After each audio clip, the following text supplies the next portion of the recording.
Dokotela, welcome back. Awu, sesibuyile. Angibonge ithuba lokuthi abathandi bohlelo lwethu basilinde Nkosi yami.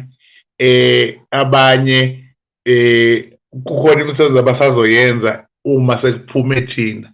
Okuchaza ukuthi sibalulekile kakhulu kubo. Nathi siyacela ukusho ukuthi nibaluleke kakhulu ukuzula yonke into. Ithuba nje lincane ebesayothekela ulwazi emsakazweni wethu omkhulu Ukhozi FM. Nakhona siyacaphuna sibanike ngoba akekho umuntu esifuna engasinikezi, esifuna ungamnikezi ulwazi. Thenjiwe TV, Ukhozi FM, singamadla ndawonye. So yilokho nje ngishoyo, siyacela ukuphinda sisho ukuthi sivule izandla, ayizi imibuzo, sifisa ukuthi neneliseke, nibuze siniphendule, nibuze niphendule. Mase sesishintsha siqala ngenye indlela, wonke umuntu athi hayi ngabuze ngoba mhlambe singangashintsha ngale ndlela ocabanga ngayo, kube ukuthi siqala phansi izihloko ezintsha. Kodwa zonke lezi sesi-ayinile, senichazelekile nasizakala ngoba abanye benu bayaya kubantu bafone bathi hayi baba uMnguni ngile kumuntu khawungilungiselile, baba uMnguni ngikwenzile ekade ngikhuluma ngakho. Abantu abadala bamthanda kakhulu uThenjiwe TV. Uhambe udibane nabo, baba uMnguni sicela uncedo noma baba uMnguni sicela incazelo. Ningazelaphi anginazi, hayi sakubona kulo ntombazane noma hayi sakubona kuthenjiwe. Abantu abadala amakhosi anathi kumanje. Ngiyakubalula lokho ukuthi siyazi nabantu abadala abaphethizwe bayasilandela kulolu hlelo lwethu. Yikho sabantwana-ke sithoba, yikho sabantwana futhi senza inhlonipho yokuthi abantu abadala abangalele abanathi behlale belinda into ephilayo kunokulinda into engekho. So ilelo thuba esilivulile, siyacela ukuthi siqhubeke ngenkulu inhlonipho. Siyabonga. Siyabonga kakhulu, wayichaza kahle. We love sinithanda nonke enisibukelayo enisilandelayo. Nishare futhi information ngoba kwenye inkathi uthola ukuthi indaba ofisa ukuyishare ekhaya kodwa uyasaba. Kungcono uma ungabe usuzothi hayi lalelani la basho kanjena uThenjiwe TV, usho kanjena uDr Mnguni, bese ke ekhaya niyabona ukuthi ni thatha ziphi inyathelo ngaleyo nto esuke ikhona. Kulabo, I'm gonna have to say this in English because I get a lot of abantu who are not happy that we are doing this in Zulu. Unfortunately, there are things that cannot be done in English. It will get lost in translation. Some things just have to be done in our native language, isiZulu asitoligo. There are things that we cannot, unfortunately, do in English. We try our best to accommodate everyone, but such things as this, it becomes very difficult. They get lost in translation and it becomes difficult to explain to people who really need the help and who really need the knowledge. Because I would assume that if you are not Zulu or you are not Nguni, this is not as relevant as someone Zulu. That's why Dr. Mnguni is explaining we are followed by a lot of people who don't even speak English, a lot of the elderly. And things get lost in translation. Cultural things get lost in translation. We cannot say certain things in English because they will lose their meaning. The minute you start saying it in English, even so when you say it in English and you say it in Zulu, it has a completely different meaning. So yeah, that is why we have to do this Monday show ngesiZulu. Unfortunately, we try to accommodate everyone, but for this one we cannot. But there are traditional healers here on YouTube who do a similar thing, who explain things and who do in English. Go and subscribe. There's Gogo Dineo. She will be able to assist you if you do not understand isiZulu. And there are various others. So please, and it makes me happy when I see you subscribing to other South African YouTubers. It helps us and it helps yourselves as well, because this is a platform that has given us freedom to be able to be ourselves and to talk ngezinto ezibalulekile. I say this because I see there are a lot of YouTubers who also come onto the channel, and I would really, really appreciate you checking out their channels. And sometimes I find out about YouTube channels just from these streams, and I'm like, oh, I'm going to check this out. And you find that it's a channel enezinto ezibalulekile esizidingayo njengabantu base South Africa. Sometimes it's entertainment, sometimes it's knowledge. So please subscribe to other South African YouTubers. Ngiyacela nibasupport nabanye. Nangu Maqumshela TV. Uthi hi Thenji no Dr. Mnguni. Usho ukuthini uma unento edikizayo emzimbeni, idikiza noma ikephi la ethanda khona, kuphinde kube nento engathi iyahlasimula emzimbeni sakunyuka. Cela usizo. Ufile umuntu, ufile usadikisa. Chaza ukuthini dokotela ukuthi kube nento edikizayo emzimbeni? Dikiza noma kuphi la ifuna ukudikiza khona, la ithanda khona. Kuphinde kube nento engathi iyahlasimula emzimbeni sakunyuka. Emlenzeni, ihlasimule emlenzeni, ihlasimule sakunyuka. Ngiyabonga dokotela. Kukhona into ebizwa ngempukane. Impukane itholakala enkomeni noma embuzini. Imbuzi mayihlinzwa, mase niqede kuyikhipha isikhumba, kunento edikiza lapho, ubona inyama yembuzi dikiza, inyama yembuzi dikiza, bese kuthiwa imdikizo. Kweminye imizi iyathathwa leyo nyama leyo, isikwe bese iyathatha iyosiwa. Mayosiwe isungeze ukudliwa, iyashiswa iyobekwa lapha emsamo, bese kuba yiphunga elishoyo ukuthi la ekhaya bekuhlatshiwe. Khathi kusuke imdikizo ifakwa nempepho, ibekwe emsamo, ishunqe, chaza ukuthi la ekhaya kuhlatshiwe, ibika umsebenzi. Kodwa umuntu uma edikizelwa yiso ngezansi, akugeji lo muntu lo usuke ezokhala. Uma umuntu edikizelwa umlomo la, uzawuhleka. Umuntu medikizelwa ishiya, ukhona umuntu azombona. Imvelo leyo. Kodwa umuntu meke wathi kunemdikizo umzimba wonke, idikiza umzimba wonke, iphinde kube ngathi umzimba igazi liyahlasimula, akuwona ke umdikizo wemvelo lowo. Kunomeko awuthola owakhiwe ngemdikizo.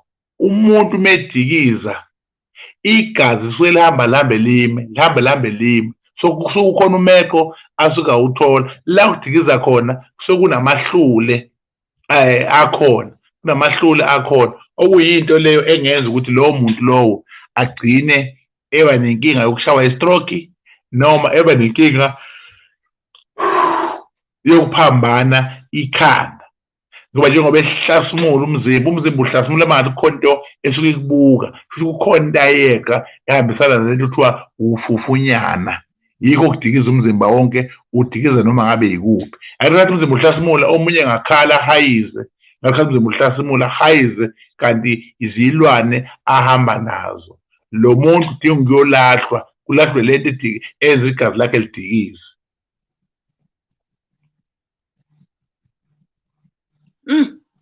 Lukhona kodwa usiza angakwazi ukuthi alithole mengabe kukhona into enjalo. Uyalithola nje usizo. Lolu aludingi umjovo, lolu aluwadingi amaphilisi, lolu aluyidingi idrip, lidinga umuthi wesizulu.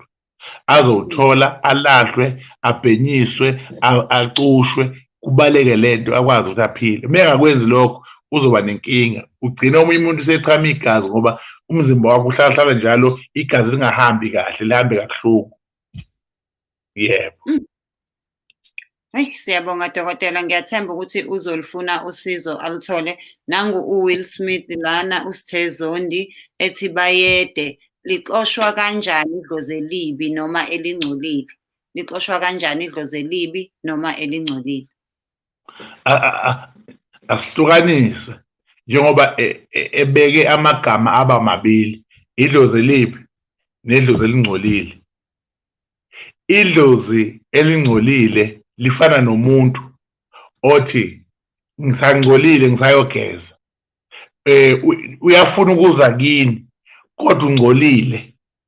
Useyogeza, usebuya useza kini usenjani usegezekile. Idlozi malingcolile kusuke kungcono ngoba lelo dlozi lelo lisuke lisengalungiseka ukuthi thole umuntu eze namahlambo ezogeza idlozi alimbathise lingene ekhaya selimhlophe. Kodwa idlozi elibi alisalungiseki lelo dlozi. Ukuthatha impahla noma abe inkukhu ephilayo noma imbuzi likhishwe madlozini la ekhaya, liyolahlwa, ligitshwe, lilazi lingaphinde libhekela ekhaya. Inkinga yamadlozi amambi, uyafika umuntu alilahle idlozi, ahambe lilahla le ehlathini njengoba kuyidlozi elimbi elingalungile. Kwinkinga kusasa nina noma kuphela inyanga maseshisa impepho seniyalimemeza futhi. Simemeza wena babamkhulu, wena bani wena hawu. Seniyamemeza umuntu kade niyomlahla. Abuye umuntu ezoqhubeka la agcine khona ngoba yini enimemezile. Idlozi maningi Mawukuthi dokotela beningazi ukuthi liphi elibi. Wazi ngani ukuthi liphi kungasafanele silibize uma ngabe sibiza ngoba ngenzeka nithi hayi aliphumi idlozi elibi nitshela ukuthi hayi kodwa ngeke ugogo utshitshi kwangeke abe kuba idlozi elibi kanti niyambiza senibiza lona. Nazi ngani ukuthi liphi elibi enikhiphile. Nakho-ke angithi leyo nkulumo leyo ithandwa abantu mabeshisa impepho. Hayi ngibiza nina enibahle ababi abahambi.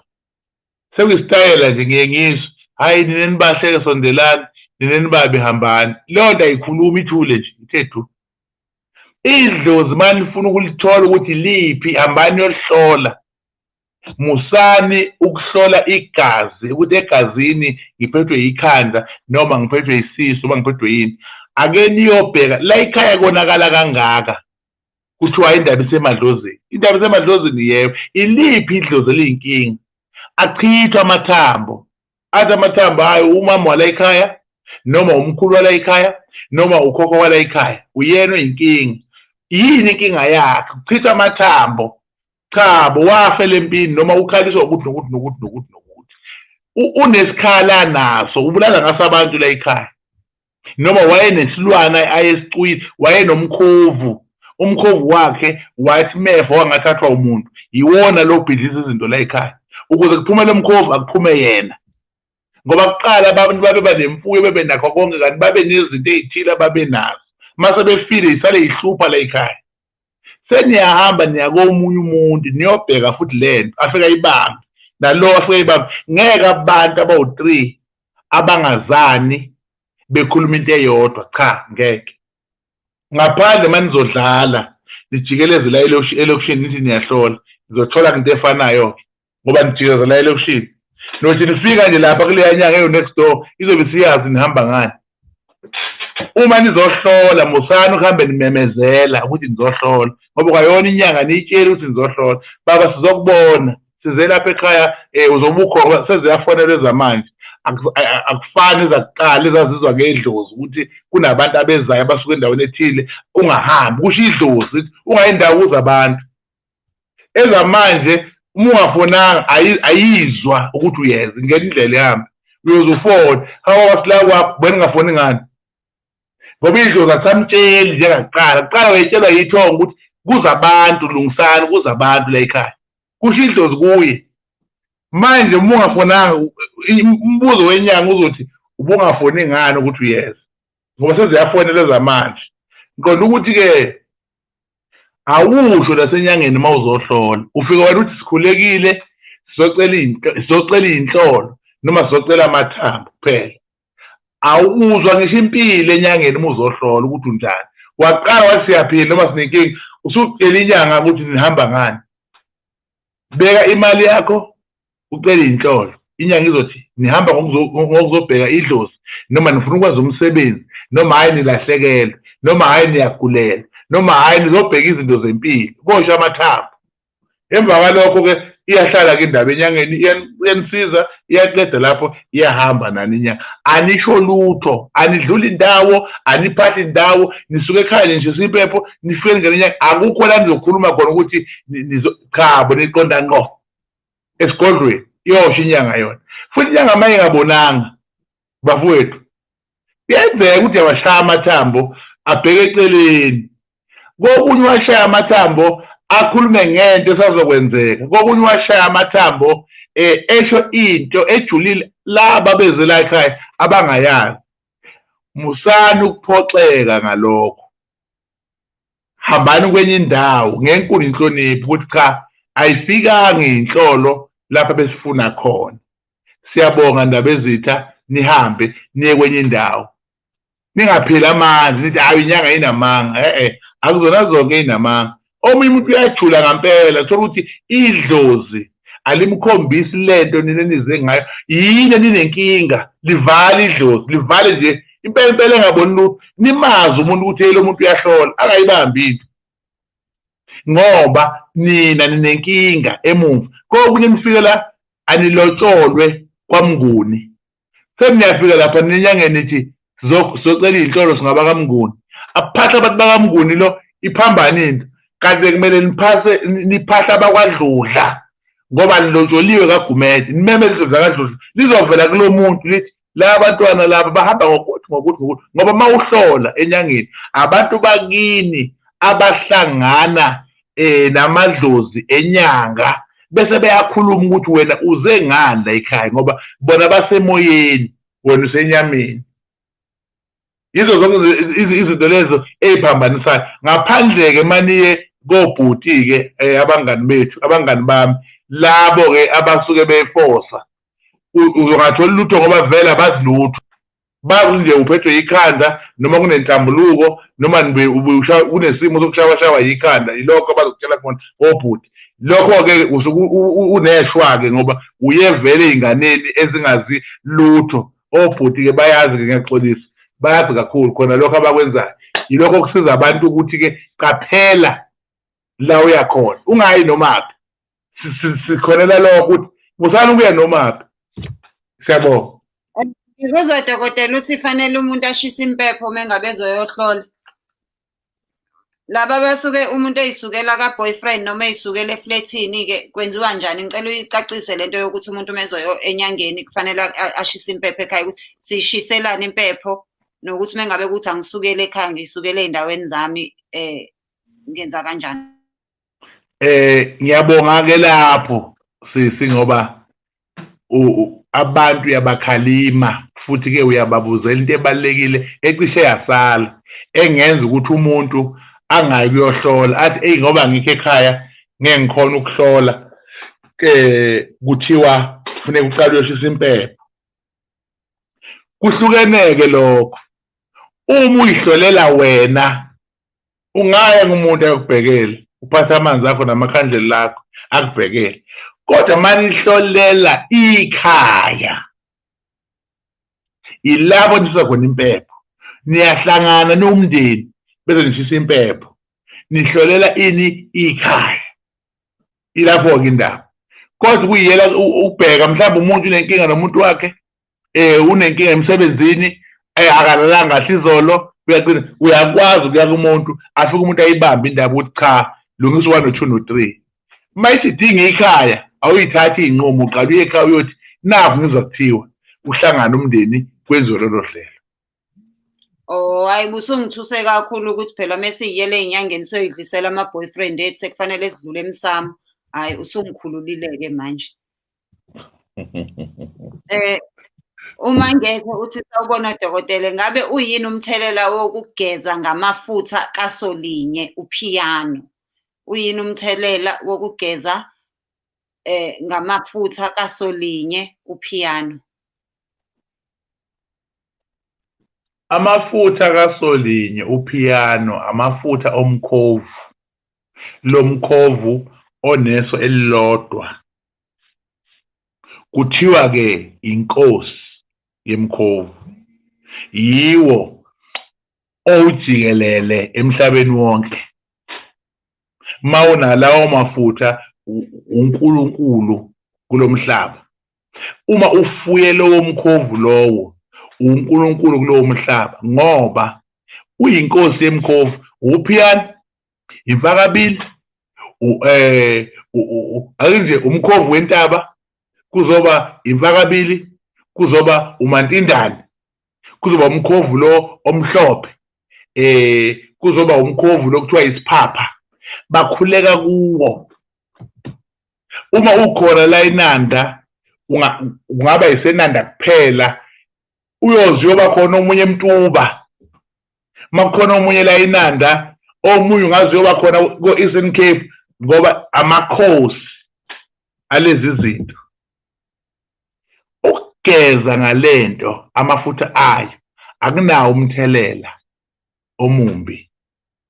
Inhlanhla enkulu ukugeza ngamafutha alento. Uma uzothola uoriginally wayo awukho umthelela. Umthelela ungaba ekuyifuyeni lento. Ngoba mawuyifuyile ngeke uhlobo lemali ungaliphathi. Angeke ungabi namfuyo, ngeke ungabi nalutho mawuphethe lento. Into yenhlanhla, into yemali, kodwa inamasiko ayo athile ukuthi mawunayo kumele uwagcine. Ngeke ngichazeke ngoba sikhuluma ngamafutha sikhuluma ngayo kodwa sikhuluma ngayo abe ngiyachaza kodwa amafutha ayo mahle kakhulu ayasebenza kuphela ngeke uziwathole endawo ngoba enye into esilimazayo uyahamba eNongoma lapha eMona uhambe eMayema eGoli uze eThekwini emakethe ufike lapha uwathola amafutha oPiano usuwathola ngeniphi engaka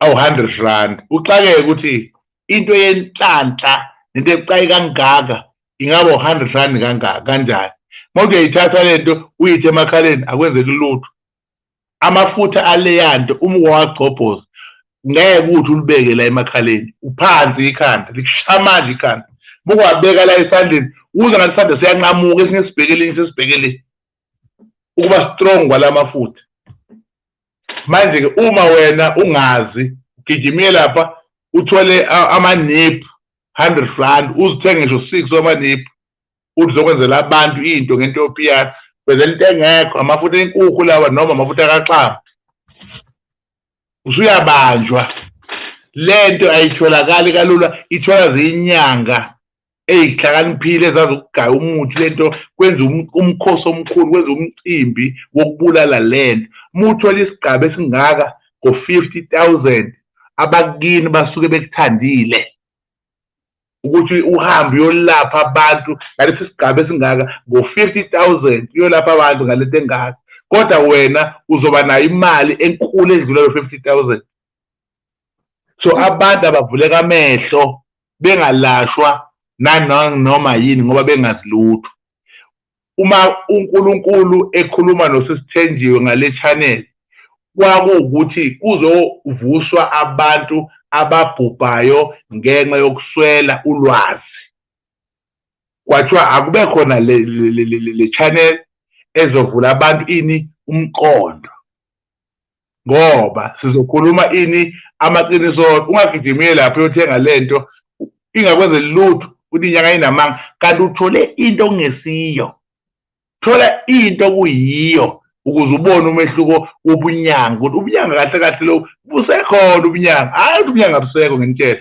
ubunyanga busekhona and imithi yokwelapha isekhona inkinga sesiyiphethe imithi kodwa siphethe nalabantu okuthiwa zimbungulu laba bantu okuthiwa bancela amagazi abantu so ukuthembisa umuntu into ukuthi uzomenzela uthi ungamenzeli thi kungenzeki awuhlukene nomuntu oncela igazi noma oncela amandla ngoba umuntu waqala wayenyangeni ithemba lakhe lonke ulibeka kuyo ukuthi hayi ngoba ukhona usibani cha hayi kuzolunga noma kuthiwa nginenkinga enjani kuzolunga mase ngasenze kulimele noma ngenze kangaki ngalendlela ukuthi ebenixoxe ngayo sondele eduze umgijimise akwazi ukubona cha ngaze ngathola umuntu onani onesineke ngasizakala ubunyanga bunjalo ubunyanga babuthi uma ushaya isifo sakwehlula umhambisa kwenyanga uyazi ukuthi ipowerful kunawe ifika ishaya isifo aphila umuntu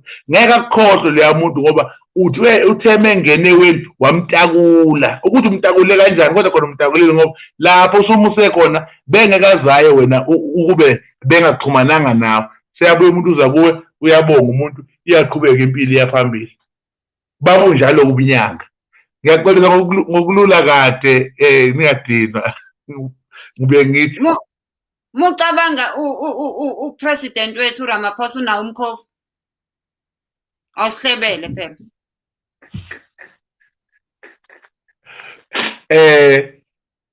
indoda nendoda inemfihlo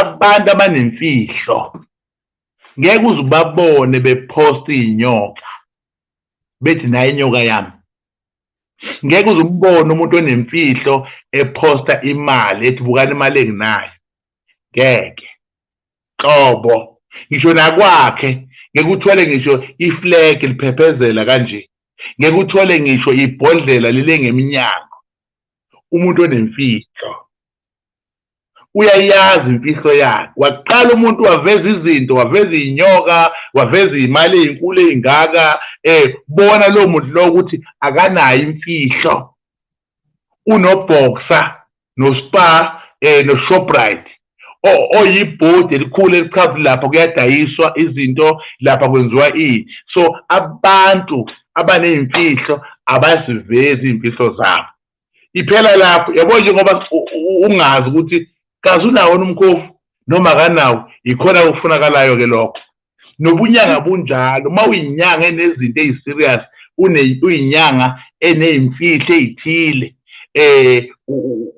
abantu bohlala bengazi ukuthi wenza ngani kodwa unemfihlo ngeke noma kufika umuntu oyicelebrate odumile ubonakala usushutha naye usupost uthi bukani ngilapho bani noma ethi uhlezi lapha umshayela amathambo useyashuthwa uyaposta bukani bekukhona usibani kumina nomuntu mefikela ekhaya ezolashwa uthi awubona nje la othenjiwe la ama comedian balashwa la ekhaya omasibani mali balashwa la ekhaya lokho usuke uwehlisa leya muntu isithunzi sakhe awunalo ilungelo lokuthi makufika isiguli esithini uthi umnguni umbona nje la ulashwa yimini usibani ulashwa yimini lokho akwenziwa lokho kuyicala elikhulu inyanga uma kungena umuntu esigondweni kumele yenze sure ukuthi konke enizokukhuluma kuphakathi kwakho nalo muntu oze kuwe kuphela so ke ngiyalinganisa ukuthi imfihlo kodwa lokhu kuhlala obala ufuna ubone nawe ukuthi akukho akusikhona lokhu kuhlala obala imfihlo ngeke uzuyibone uthanda ungathandi hayi cha siyezwe impela uNontobeko uthi uma ulunywa umzimba wonke ungasizakala kanjani ngaya kumuntu wesiZulu angisizakalanga ayipheli lento ulunywa umzimba wonke ungasizakala kanjani mengabe kuukuthi ulunywa umzimba wonke abantu besiZulu bahlukene mhlawumbe umuntu ongilalelayo nje uyezwa mangichaza ukuthi abafana abantu besiZulu ukhona ngampela abayazi inyanga kodwa abangawazi umuthi abawazi kancane umuthi umuntu olunywayo ulashwa ngesiZulu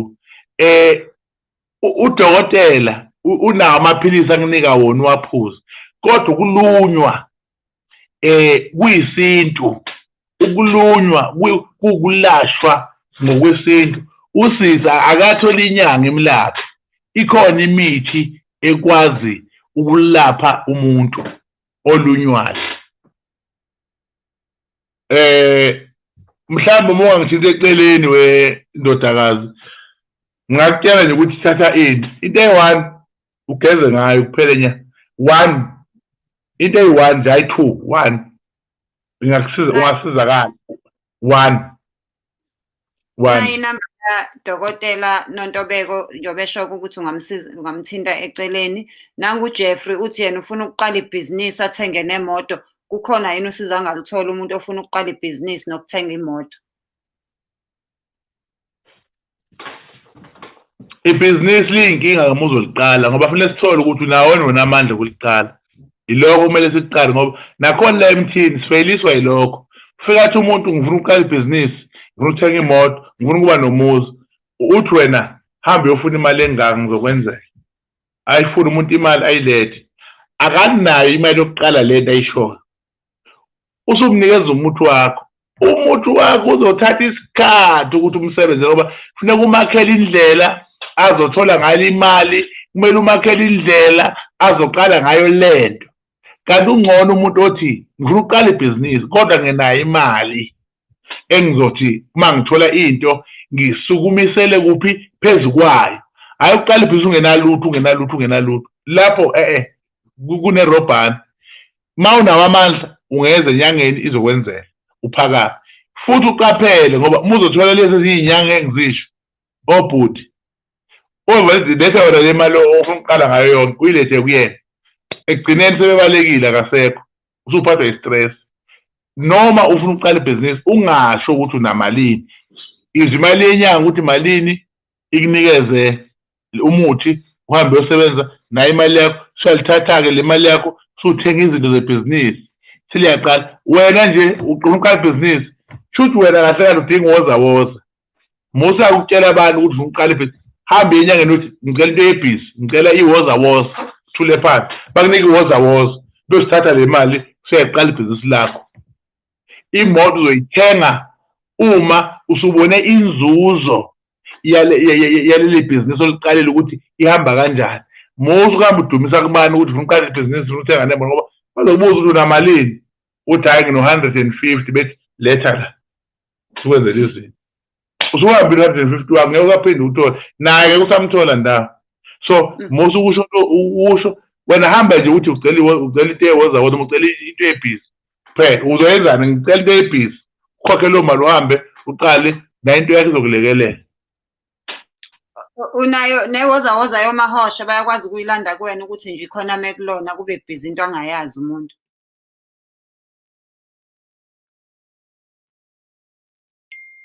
Hayi wamani wangiziba udokotela. Dokotela usakhona? Ngathi sisanenkinga ye-network yadokotela. Kodwa uzobuya asijoyine manje. Hayi ngiyayibona imibuzo iyangena ngobuningi bayo. Dokotela ngicela aphinde angene ngoba i-network yakhe imane yafreeza so somlinda ukuthi aphinde abuye angene. Mangena singena ngawo umbuzo kaSinethemba Khoza mase ningikhumbuze makuphela okaSinethemba Khoza umbuzo kunombuzo ebesivale ngawo ekuqaleni ekufanele ngabe siqale ngawo ngakhohlwa. So mesingabe siqeda okaSinethemba sizoza kuwona. Okwamanje ithi ngi-check-e udokotela ukuthi u-right yini silinde yena ukuthi abuye azosijoyina. I hope akaphelelwanga yi-battery. I hope akuyona i-battery. Kodwa ngiyathemba ukuthi uzobuya khona manje. Ayiseminingi imibuzo kodwa ngiyajabula ngoba omunye obuzayo ubuzela nabanye ngoba bakhona nabasabayo ukubuza. So asibuzeni guys. And ngiphinde nginikhumbuze futhi if you have not subscribed, please subscribe to my YouTube channel. Nayi i-link ye-channel ya Dr. Mnguni ngiyifaka la ngenzansi. Uma uklikha kuyona izokuyisa kwi-channel ya Dr. Mnguni ufike uthi subscribe laphana. Ama-South Africans ayakusaba ukusubscribe ku-YouTube. Angazi noma igama elithi subscribe mhlawumbe kuba kusetshenziswa igama elithi follow njengako-Instagram nako-Facebook. Ngabe impela niyasisupporta ku-YouTube kanti u-YouTube njengama-content creators iwona osisupportayo kakhulu. So if kunomuntu nje ofuna ukumsupporta, please umsupporte ku-YouTube. Please usubscribe ko-YouTube bethu. Kubalulekile kuthina ukuthi ama-subscribers ande nibuke nama-advert njengoba usuke ubona kudlala ama-advert, kukhona u-2 cent esiwutholayo thina sama-content creators ngalawo ma-adverts. Kanti futhi u-YouTube usinika ithuba lokuthi sikwazi ukukhuluma ngezinto zethu esingakwazi ukuthi i-mainstream television isinike ithuba lokuthi sikhulume ngazo sizi-discuss-e. So please do subscribe ku-YouTube wethu. Udokotela uphi kodwa manje? Awuthi ngimzame ngibheke ukuthi okay. Kungenzeka ukuthi uphelelwe yi-battery. Ithi ngimsendele i-link kwenye inamba azosijoyina khona.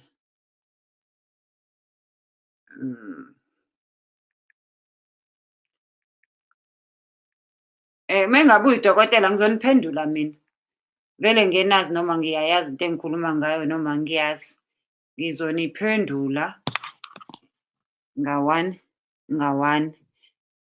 And also I want to remind people ukuthi mina I just use this channel ukuthi ngisize nina.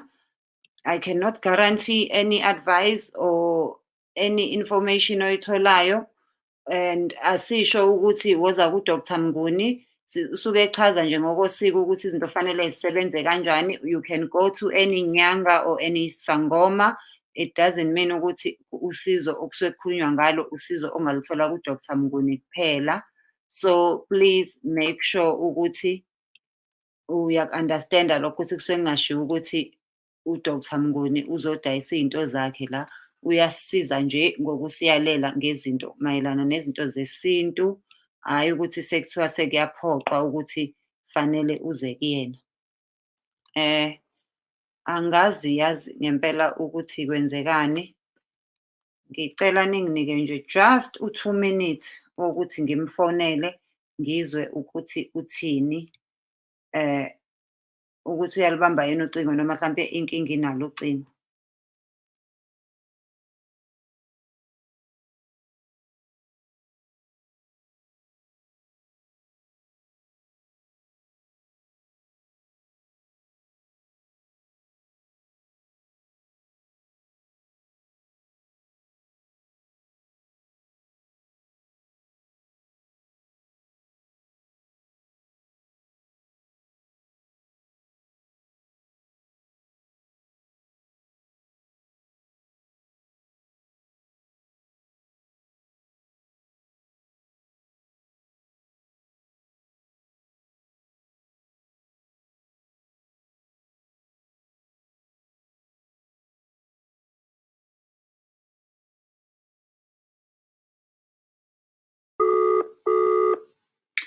Hhayi ngiyazama ngiyafona akalibambi ucingo, so I think kungenzeka ukuthi uphelelwe yi-battery udokotela, noma angazi ukuthi ngingathi kwenzekeni cause izingcingo zakhe ey'mbili enginazo engike ngimthole kuzona zombili azisebenzi. Njengoba nizwa kuringa ingoba ngimfonela ku-WhatsApp. So if nayo inamba yadokotela, if kukhona ongakwazi ukuthi amfonele cause mina njengamanje I can only call ku-WhatsApp. If ekhona ongakwazi ukuthi amfonele udokotela nayo inamba yakhe a-check ukuthi ifoni iyangena yini, cause kubonakala engazi ukuthi kunenkinga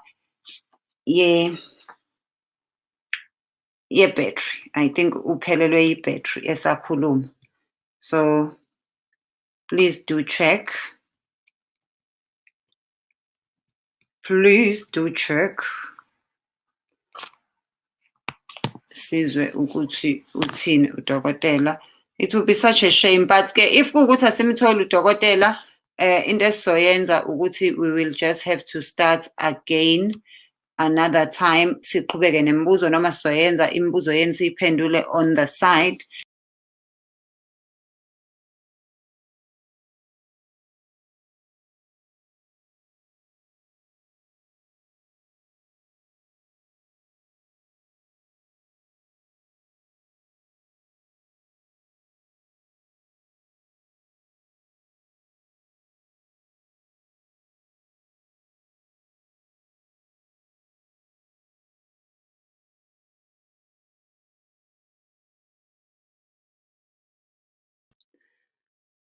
Hayi ngiyawachitha lamanzi. Inkukhu iyabaleka. I've been trying ukuthi ngimthinte udokotela angimtholi. Oh nangefoni. Dokotela.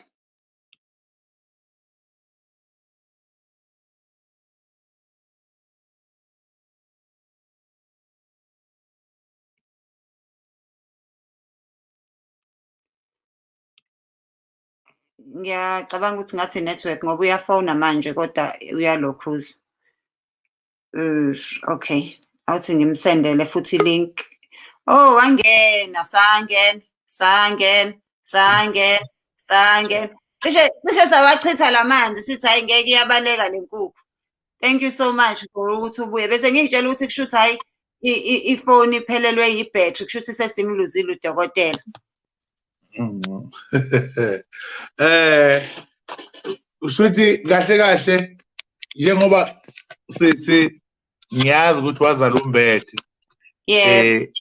Into zakho zihamba ngambili. Manje futhi le show sicela ubuye uyihlele okwesibili. Shawa ugesi la kanti nefoni sisebenzisayo ibhetri kacima noma yini kumanje bese sichumela nje ukuthi siphume kahle sizokusisa ukuthi uyasinika lenye usuku ngoba engathi basebaningi abantu abadinga uncedo. Kusasa lokho kusayo. Kulungile. Asipholisi maseko. Kusasa lokho kusayo. Miningi lemibuzo nami ngiyayifuna impendulo zakhona. Before kuphela ibhetri nje achazana amakhandlela aphephule neli green. Neholi yenzani? Ngicela uphinde. Amakhandlela eliphephule neli green lichazana lisuke limeleni neholy ash ichazana umlotha ngathi abanye bathi umlotha wamandiya holy ash ngabe lezo zinto ichazana. Ikhandlela eli-green eleyicelo ikhandlela eli-purple eleyithunywa njengoba sazi ukuthi o-pop nama-bishop agqoka imbala e-purple. Makhona ikhandlela eli-purple kuchaza ukuthi kunomkhuleko noma kuneyithunywa zokuthandaza lapho amakhandlela amahle awamabi mahle kakhulu. Bese kubathi umlotha lo wamandiya i-holy ash le abayishoyo. Indaba yayo ngicela uyichaza kahle kusasa. Abantu ngeke ngibachazele ngalomlotha ngoba abawazi bayawuthanda nje kodwa abawazi ugcineni ukuthi muhle ngani mubi ngani. Hayi ke tomorrow ke kusasa ngasikhatsini dokotela u9 unjani? Ngicela kube u10 ngoba kusasa ngibheke ngaseshowe ngisuka ngo4 ngiya ngaseshowe ngizoba seThekwini ngabo +9 ngicabanga ukuthi u10 muhle. Okay. Ngo10 ke kusasa sibehlangana nodokotela umbuzo nje soqala ngawo iloko asibusiso sakasambulo obebuza ukuthi bangeniswa kanjani abantu abadala kodwa ngiyacabanga ukuthi usuzoba isikhathi eside izophela ibhetri singaqedile soqala ngawo kusasa. Siyabonga kakhulu dokotela. Thank you so much guys for watching. Imibuzo yenu yonke khululekani sizoyiphendula izophendulwa ningasabi. Ningakhohlwa ukuthi subscribe lapha ku Dr Mnguni TV. Simnyuse udokotela wethu senzela into enhle kangaka. Simise lapha ku 1000 subscribers. Subscribe na ku Thenjiwe TV na ku Thenjiwe Comedy. Thank you so much. Siyanithanda, siyabonga. Dokotela awubashaye nje ngobhabhayi. Ngithi sesihlukana bafowethu bekade ningalele senzolala phansi kwamabili. uNkulunkulu angenelele empilweni zenu aphinda angenelele emicabangweni yenu enicabangayo. uNkulunkulu anibiyele nina nemndeni yenu. Abanye benu kusasa baya kuma interview, abanye baya emsebenzini, abanye baphuma emsebenzini kungekuhle kuphambene imimoya. Kodwa ngithi ngokuhlala nathi kuze kushaya lesi sikhathi ngithumela isibusiso phezukwenu, ngithumela inhlanhla phezukwenu, ngithumela izinto ezinhle phezukwenu ukuthi uNkulunkulu abe nani ithongo elinibhekile nezithunywa ezinibhekile zinisikelele nisizakala. Abanye basibuka basembhedeni balele izinhlungu zibabambile kodwa bahlezi nathi balalele bayabuka. Ngithi uJehova kahambele kubo ebenzele umusa. Siyakholwa ukuthi kusasa uzokwenzeka umangaliso egameni lika Jesu Kristu waseNazaretha. uNkulunkulu abe nani. Kusasa kuzobe kumanzi phansi, kukhona indlela esobuya ngayo kusasa. Ngiyacela ukuthi uLwesibili oluyispecially, uLwesibili oluyibonasi, wonke umuntu akangaphuthelwa, akasondele ngoba kuzobe kumanzi phansi. Sobe siphethe izinto ezinzima ezihlohlweni. Imibuzo la engakaveli iyamangalisa, esayigodlile, iyasabisa kakhulu. Sicela konke umuntu asondele ngo-10. Asazi mhlawumbe zothatha 2 hours noma i-hour elilodwa, kuya ngokuthi kuhamba kanjani, kodwa ngibona ngathi kuzoba nzima kakhulu. Mhlawumbe kuzoba imvuselelo nje kuze kuse. Kunjalo abasondela abantu bakwethu basizakala. Futhi-ke engikuthanda ngani balaleli nabathandi bohlelo lethu, niyalazi iqiniso lethu, akaze siqamba amanga. Mase nje kuba amanzi phansi, kuba amanzi phansi ngempela, ngoba sizosiphetha izinto esazi kahle ukuthi zintsha kini futhi zizonisiza. Bonke. Siyabonga kakhulu. Please don't forget to subscribe and watch our previous videos. Subscribe at Thenjiwe TV, Dr. Mnguni TV, na ku Thenjiwe Comedy. Thank you so much.